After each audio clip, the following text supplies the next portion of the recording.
welcome. We're going to be having some fun with this magenta thick-bodied paint, this Soho paint, and we are going to be thinning it down quite a lot. So it doesn't matter what kind of paint you use, acrylic paint that is, as long as you thin it down with water or pouring medium. I find that water gives you a darker, more saturated color, and if you want it more translucent, then using pouring medium is a great way to do that. Now it looks a little dry, so I'm going to be adding some water, just spritzing it on there because this has to stay wet. Once it's gone dry, our painting time is pretty much over. So I'm going to go ahead and get my magenta down. Now I think I need more color than my magenta, but I just got in a supply of these long balloons and I haven't been able to find them, and I finally found some, and just have to try it out on my nice wet paint, make sure that it is the nice wet consistency that I need, and it is, but I can't resist. I'm going to go ahead and I'm going to be adding some other colors. Now, this particular color is probably not bright enough. It's a nice color, but it's just not going to work. I think I'm going to add some purple or violet and a little bit of my color shift paint. I'm just going to mix those around with my balloon. I love to play with my paint, so I'm trying to get a nice color here, but I just have to play with it a little bit. That's the fun about whiteboard painting. So my color's pretty well mixed, but I'm just going to go ahead and use my brush and get my background, because my background is going to be a windy background today. I'm going to be doing some pretty little flowers. They're actually going to be clover flowers, and they're blowing in the wind. I know usually you do dandelions, but today I'm going to be doing clovers. This is a whole new spin on a purple clover, but I'm going to get my background first. So what you see here is just a cellophane round. I'm always looking at packing materials to give me some textures on my background, and here I like to have that kind of dust blowing in the wind kind of look, or at least that's what I'm going to be going for here. Just gives me that little bit of movement and texture that I like to have. And it's really just that simple. Your texture could be anything you want, but for mine, I know what I'm going for. So I'm going to have a little bit of interest, and I'm just going to add a little bit dark paint. And let me tell you why I add a little more paint back in. It's because I'm going to be taking off paint to create my painting. It seems kind of counterintuitive, but I'm going to be taking off paint. So I have to have paint to take off to get some clear, crisp lines.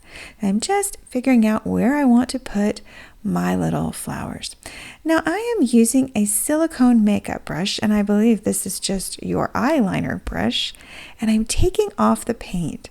And yes, I'm working very quickly, because if I don't work very quickly, then I am not going to be able to finish my work today. And this one's just a cute little exercise in making these flowers today, but you really don't have a lot of time to work. I'm not going to lie. So I'm just going to pull out really quickly. Very forgiving this is. It sounds like Yoda, but that's okay. It's a very forgiving kind of painting or removal of paint, because you can just go right back over your strokes. And we are going to be blowing in the wind right there. Okay, good. This is looking the way I need it to look. But let's move on to my next flower before my paint dries. I'm going to add a little more to this one because I know what I'm going for, and I want to make sure that it looks the way I want. I'm already noticing my paint getting drier as I work, so I'm going to keep on working. And now down here, I'll add another little flower. Same stroke, just the same exact stroke every time. There we go. It's amazing how much detail you can get by just making these single little stroke marks.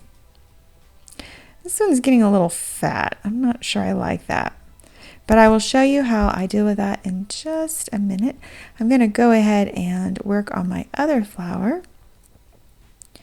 And you can see that the tops are not quite going white. That means you see the purple that's kind of lingering up there, that I'm pretty much out of time with my paint. I have waited too long and it's gotten a little dry, and the camera lights make it dry.